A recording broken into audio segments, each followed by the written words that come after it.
bi ma bi ma nekkee Rebeuss c'est le 3 février c'est ça président Macky Sall def déclaration boobu nga xamante ni dafa xol élection yi dama am lu ma metti mais sentiment bi ma gën a animé woon mooy sentiment wu rus c'est-à-dire honte sentiment wu honte pour le Sénégal ak démocratie ak taaram ak ni ñuy bàkkoo ci àdduna yu mel ni ñun ñuy ay militant nekk ci espace bi di xeex fépp ci Sénégal ak fépp ci àdduna dañ ñuy woo ñuy bàkkoo Sénégal di bàkkoo démocratie yam fépp en Afrique on a contribué à faire émerger ay mouvements citoyens yi nga xamante ni ñu ngi xeex ci démocratie di xeex ci droit de l'homme ak yeneen yu ni mel ñun ñooñu ñu naw Sénégal moo tax ñu ñuy invité ci seeni réew pour jël exemple ci Sénégal bi nga xamante ni dañ jàpp ni démocratie la ce qui est le moins connu d'ailleurs dañuy dem en Europe Sciences Po à Paris que ce soit man Malal ñoom Thiat on a animé plein de conférences foofu avec des jeunes français sur les questions de démocratie di wax Sénégal di bàkk taaram di dem dans des collèges et des lycées en France di def animer ay conférences avec des jeunes français di leen wax ci Sénégal ak démocratie wu Sénégal waaye di demit partout dans le monde di dem Columbia University di dem un peu partout aux États-Unis ñoom Sophia pendant des semaines elle a donné des cours à Idaho University moo kat auprès des jeunes américains ci mbirum démocratie di wax mbiru Sénégal donc loolu yëpp loolu ñun suñu kaala mais bëri na ay sénégalais yi nga xamante ni ku nekk ci fànnam muy ay journalistes yu lëkkaloog yeneen journalistes muy juste des citoyens qui vont et qui viennent fépp ci àdduna dañ daan bàkkoo Sénégal loolu la Macky Sall bëgg ko gàkkal et pire encore et la lecture que j'ai eue mooy Macky Sall dafa lëkkaloog ñi nga xamante ni ñoom ñoo doonoon instigateur u loi 23 juin pour indi beneen loi bi nga xamante ni c'est encore pire que celle qu'on a combattu le 23 juin Macky Sall sax soxnaam ñu ngi woon foofu buntu assemblée donc ñooñu la lëkkalool ñu indi loi gi nga xamante ni coup d'état constitutionnel la ñu perpétré sur le dos du peuple sénégalais ci mbirum élection yi waaye it peuple sénégalais dafa taxaw. Moi, de la prison, j'ai vu la mobilisation des Sénégalais pour dire non. Pour que drapeau au Sénégal, bobu nga xamanteni day flotter avec vraiment toute la fierté qu'il y a que ñu sauver ko. Journalistes yi di def seen liggéey dem ci terrain bi wone li am wone ñi nga xamanteni ñu ngi manifester pour barrer la route à ce projet funeste. Gis nañu lu leen ci dal ab sabu Seneweb gis nañu lu ko ci dal gis nañu ñeneen ak ñeneen sur des cas de torture et de violence sur les journalistes ak les Sénégalais globalement xawaay boobu gis nañ ko gis nañu conseil constitutionnel aussi avis bi mu génnee pour ne Macky Sall lii amu leen droit bi seen projet de loi bi nga xamante ni voté ngeen ko assemblée nationale décret bi nga jël pour abroger décret bu convoqué woon corps électoral poul ci constitution mu teg ko nële mboxoñ ko sànni ko ci poubelle bi gis nañ ko. gis nañu ni conseil constitutionnel joxe na injonction pour que président Macky Sall bi nga xamante ni mandaam le 2 avril lay jeex le 2 avril la war a dem pour ñu organiser ay élections balaa boobu mu joxe le pouvoir de façon pacifique et que incha allah sénégalais yi ñu ibbi beneen page yu seen histoire seen taarix mais gis nañu malheureusement en réponse li xew gis nañu li xew. C'est pourquoi il faut saluer d'ailleurs initiative bi nga xamante ni jug na démb nekkuñu fa woon ñu ngi doon waajal conférence de presse bi mais gis nañu ni parce que bokkoon na ci man des aspects yoo xamante ni quand même daan naa ko regretter de loin mooy de voir toutes ces forces engagées mais dispersées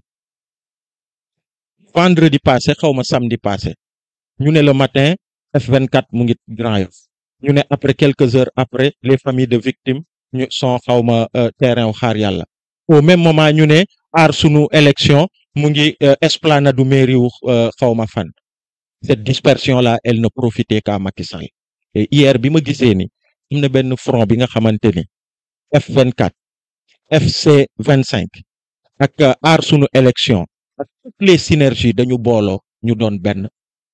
man de jàpp naa ni loolu mooy yoon bi Y'en a marre est partie intégrante de cette dynamique là du moment où ñu ngi ci F24 ñu ngi ci aar sunu élection et gis naa sax ni am na manifestation bi nga xamante ni front fipp boobu annoncé na ko pour le 2 prochain suba incha allah samedi 15h ci terrain wu Grand Yoff donc ñu ngi ciy woo ñëpp. leneen li nag mooy maître Tine wax na ko mooy loi d'amnistie bii du leneen lu dul Macky Sall dafa yëkkati loi d'amnistie pour amnistie boppam ak ñi mu àndal ak la du leneen amnistie bi Macky Sall daf ko yëkkati pour amnistier boppam ñi mu àndal ndax gis nañ li fi xew depuis 2021 c'est vrai ñu ngi wax ci moor yi bakkan yi nga xamante ni rot na ci manifestation yi on se rappelle encore jeune boobu nga xamante ni nee nañu tailleur la moom moo ñawal boppam drapeau du Sénégal mu drapeau de ce drapeau là de façon pacifique yorul ngànnaay yorul dara di manifester pour sa démocratie te ñu xool ko dóor ko bal coow jibut li ci mujj mooy yi nga xamante ni am na ci manifestation yu mujj yi à l'université Gaston Berger de Saint-Louis ici à Dakar à Colobane et puis à Ziguinchor encore donc c'est près d'une centaine de morts de 2021 à maintenant tous des manifestants waxatuma nag mbirum ñi nga xamante ni ils sont handicapés à jamais am na ñi nga xamante ni ay woy laagalal ñu léegi seeni tànk prothèse la seeni loxo prothèse la ñenn ñi c'est des borgnes seeni dafa tuuru ñooñu à jamais loolu en fait ay mandarga la yi nga xamante ni dañ koy sooxaale di ko dundaale à jamais ci seen giiru dund waxatuma nag kaw torture yi nga xamante ni traité convention internationale yi nga xamante ni Sénégal signé na ko yëpp contre la torture dañ ko foulé au pied abi ji gën a temps mooy suñu frère Pape Abdoulaye Touré c'est là Pape Abdoulaye moom la ñu xam sax mais man tey man bi ma nekkee en juin fin mai en garde à vue ba jëm ci caavu tribunal mais c'est grave ce que j'ai vu ay jeunes yoo xamante ni seeni bopp dañ ko xar ñii seeni loxo dañ ko kii ñii ku ci nekk ñuy ñëw ci cave bi mënuñu sax taxaw ñu leen di téye noonu di leen pamte malgré cette situation bi ñu nekk ñu jël leen yóbbu leen ci kaso yi c'est d'ailleurs l'une des choses parce que à l'époque bi ma procureur bàyyee ma génn parce que bi ma dégloo gis ni non bi ma juge d'instruction bàyyee parce que dafa gis ni procureur charge yi ma teg mu xool niñ ma jàppee ak li am mu ne non man lii mënuma la ci mu bàyyi ma ñibbi sama kër donc bi ma ñibbee j'ai pas pu dormir dama xëy le lendemain nekk ci dynamique yi nekk ci conférence de presse yi nekk ci plateau tel yi pour dénoncer ce banditisme d'État bi nga xamante ni chaîne bu garaaw la en fait c'est des malfaiteurs gaañe c'est des malfaiteurs ça part du terrain ni ñuy jàppee nit ñi ay rafle des gens yoo xamante ni xamuñu lu géej gi di riir ñu jàpp la ne la wooye laan truc manifestant ok xool sa téléphone gis ci photo wu Ousmane Sonko ne la ok vas-y yow truc nan nga tudd Sané nga sant ok vous rebelles yi c'est ça qu'ils disent donc fa lay commencer on les amène on les torture on les amène d'abord où beneen maillon chaîne bi mooy sûreté urbaine de Dakar en fait ils ont mis en place là-bas benn mécanisme bu grave boo xamante ni c'est du banditisme judiciaire ça je le dis comme ça parce que figurez-vous man dañ ma jàpp man rek en tant que leader ñu ne woon dañuy dem en tant que leader en tant que plateforme F24 ñu dem seeti beneen leaderu plateforme F24 bi nga am mooy Ousmane Sonko parce que dañ ko barricadé woon de façon illégale parce que teguwul ci yoon ñu dem ci lañ ma jàpp gis ngeen condition yiñ ma jàppee dóor ma lacrymo ma taxaw et puis ñu pamtee ma yóbbu ma man Kondong et je viens à la sûreté urbaine de Dakar au bout de 2-3 jours au bout d'une journée d'audition le lendemain bi ñu waree déférer parquet je viens on me montre un document boo xamante ni dañ ma boole ak 14 autres personnes chef d'accusation yi saa waay fii ba fii ay xawma 8 chefs d'accusation bu ci gën a garaaw sa morom nga ne ma bii la quand j'ai regardé ma nekk leen mais ñii ñan la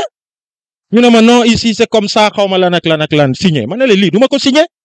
déjà vous me mettez avec des gens yoo xam xawma leen et puis vous me collez des charges yoo xamante ni ça n'a rien à voir ak li am lii du ma ko signé c'est votre dernier mot ma ne leen oui c'est mon dernier mot et c'est comme ça qu'on m'a amené devant le juge il me parle de co-inculpé ma ne ko j'ai pas de co-inculpé man Kondong la donc c'est comme ça que ça s'est passé dañuy jàpp nit fii ñu rafle kenn ñu ñëw boole la ak des gens ñu indi ay cocktail molotov de tirer de je ne sais où ñu indi ko teg ko photo leen ne ñii ñoo doon def lii ak lii ak lii c'est ça qui s'est passé donc sûreté urbaine de Dakar bu ñu jógee foofu ñu dem au niveau du parquet avec un procureur bu ngeen xoolee li jiitu loolu Macky Sall dafa def chamboulement bu garaaw ci système judiciaire bi indi ay procureur cour d'appel de Dakar ak yooyu mu changé mais ces gens ils avaient des feuilles de route ils avaient des termes de référence yu clairs yu ñu waroon exécuter et c'est ça qu'ils ont exécuté donc pour preuve d'ailleurs da ngeen di xool ay jamono ci ginnaaw après ils ont arrêté mais ils avaient commencé à faire des procès